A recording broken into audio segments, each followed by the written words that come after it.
What if the thing haunting a family was not trying to hurt them, but desperately trying to warn them?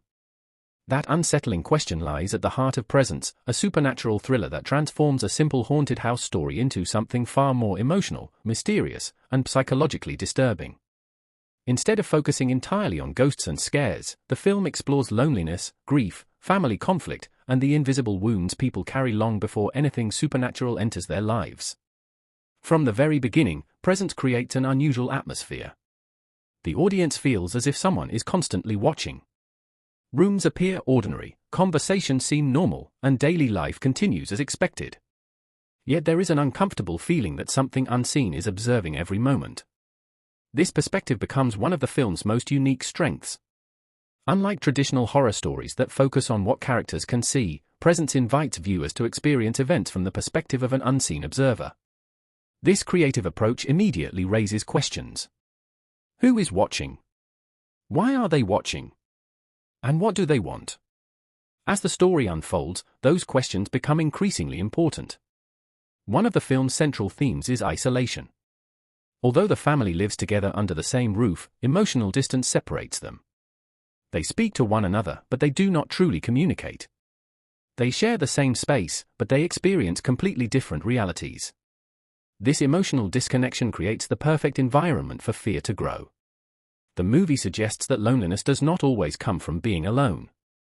Sometimes it comes from feeling unseen by the people closest to you. That idea becomes especially powerful as tensions within the family continue to rise. Another fascinating aspect of Presence is its treatment of memory. Throughout the story, memories influence behavior, shape relationships, and affect the way characters interpret events around them. The past never feels fully gone. Instead, it lingers. It influences decisions. It shapes fears. And it slowly reveals hidden truths. The supernatural elements of the film often seem connected to these unresolved emotional experiences. Rather than existing separately from the human drama, the paranormal activity appears deeply intertwined with the characters' personal struggles. This creates a more meaningful form of horror. The audience becomes invested not only in the mystery but also in the emotional journeys of the people involved. One hidden detail many viewers overlook is the film's use of physical space. Hallways, doorways, staircases, and empty rooms are framed in ways that emphasize separation. Characters frequently occupy the same house while remaining emotionally disconnected. The architecture itself reinforces the film's themes. Every room feels like a barrier. Every closed door feels symbolic. Every empty space seems to contain unspoken emotions. The movie also explores perception and misunderstanding. Characters often interpret events differently depending on their fears, beliefs, and personal experiences. This creates uncertainty. Can the supernatural events be trusted? Can the witnesses be trusted? Can memories be trusted? The film deliberately avoids simple answers, encouraging viewers to constantly re-evaluate what they think they know.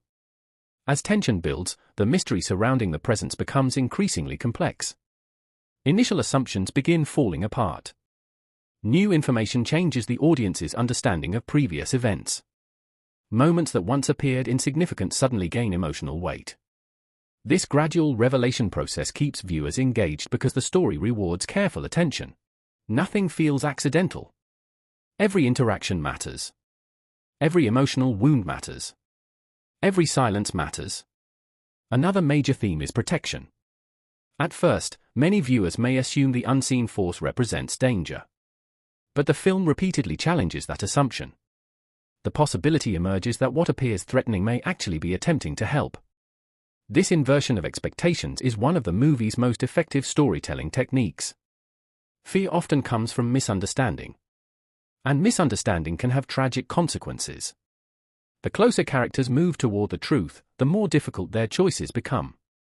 Long-buried emotions rise to the surface. Family relationships are tested. Hidden secrets emerge. The emotional stakes become just as important as the supernatural mystery itself. By the time the climax arrives, the story has evolved far beyond a traditional ghost narrative. Presence becomes a reflection on connection, grief, and the desperate human need to be understood. The ending is particularly powerful because it recontextualizes much of what came before. Events that initially seemed frightening may acquire entirely different meanings. Motivations become clearer. Emotional truths become impossible to ignore. Rather than focusing solely on fear, the conclusion emphasizes understanding. The final moments encourage viewers to reconsider everything they have witnessed. Who was really trapped? Who was really alone? And who was trying to reach out all along? These questions linger long after the credits roll. Present succeeds because it understands that the most effective horror stories are rarely about monsters. They are about people. Their relationships. Their regrets. Their hopes. And the invisible emotional scars they struggle to overcome. The supernatural mystery provides suspense, but the emotional truth provides impact. And that is what makes the film memorable. In the end, Present reminds us that being seen is one of the most fundamental human needs. Sometimes the most terrifying thing is not that something is watching us. It is realizing that nobody else is.